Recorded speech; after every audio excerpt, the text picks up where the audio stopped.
Thanks very much. Let's get more on this now with Carly Fiorina, the former chairman of Hewlett-Packard, now the Republican candidate for the U.S. Senate in California. Thanks for being here this morning. Great to be with you, George. And let's start with immigration. The president is going to give a speech today, certainly going to take on Arizona's tough new immigration law. His attorney general calls it unconstitutional. They're going to file suit.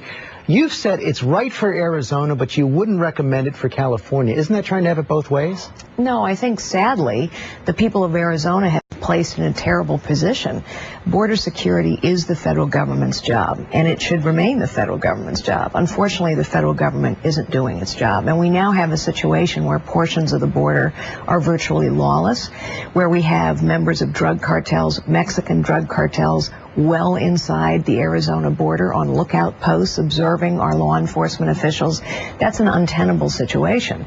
And what's going on in the Mexico-Arizona border is truly dangerous. So I believe the federal government needs to do its job, secure the border. I also think the federal government needs to do its job and create a temporary worker program that works. It's very important in California for agriculture, for technology. We don't have a temporary worker program that works. Because you believe the Arizona law is constitutional? I do, and you know, I've read the Arizona law, and if you read it, 20 pages, it's not terribly difficult to read. It's actually less onerous than federal immigration law. It's certainly less onerous than the immigration laws in Mexico or virtually any other country. I think, sadly, the people of Arizona felt they had no choice but to protect their citizens. Let's talk about the #1 issue in the country right now, jobs. Yep. California has the 3rd highest unemployment in the nation, 2 million people out of work, and more than 200,000 Californians are going to lose their benefits if Congress doesn't extend the unemployment benefits. That's stalled in Congress right now. Yes, if you were in the Senate, would you vote to extend benefits? Not the way it's put together today. Why not? Because the problem is this bill has a lot of other things appended to it, which add to the deficit, which increase taxes. You know, that's what Congress always does. I think people are tired of professional politicians because they see a lot of political posturing on both sides, but they don't see problems being solved. First, I think we ought to be focused on job creation, and we haven't been focused on job creation. So let's give small businesses, for example, a 2-year payroll tax holiday if they would hire unemployed workers.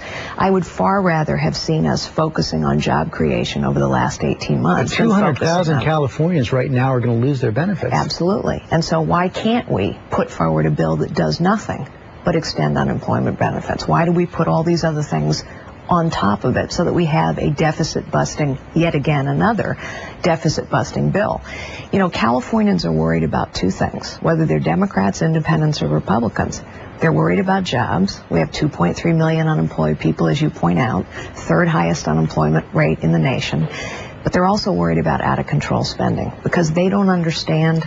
They're cutting back in their families and their businesses, but they see Washington, D.C. getting bigger and bigger and more expensive. And you've said that passing legislation in the Senate is not the way to create jobs. And are you running for the wrong job? How do you create jobs in the Senate if you don't pass legislation? Well, what I actually said was that passing stimulus legislation in the Senate isn't the way to create jobs. Since the stimulus bill passed, the unemployment rate in California has gotten worse. It was a little over 10% when the stimulus bill passed in February of 2009. It's now 12.4%. Do you think that's because of the stimulus?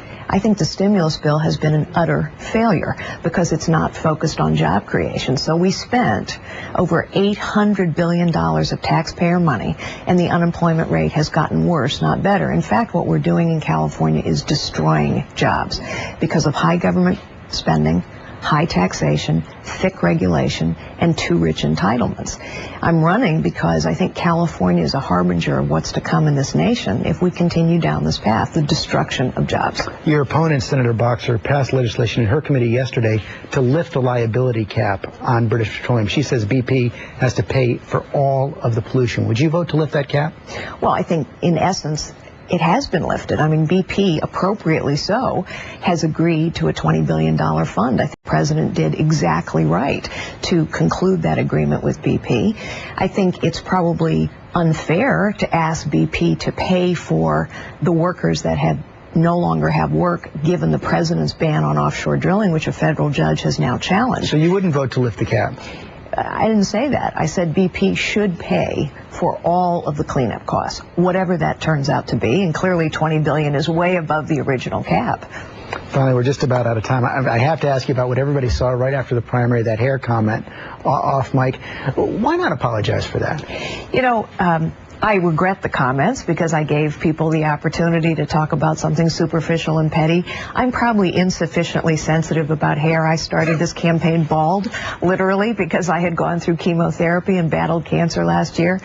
But this is an election about serious issues, and those serious issues include how are we going to create jobs, how are we going to get government spending under control, and how are we going to create a more accountable bureaucracy in Washington. You know, people are tired of a level of incompetence in Washington bureaucracies and lack of accountability that we would not tolerate anywhere else in our society. Thanks very much.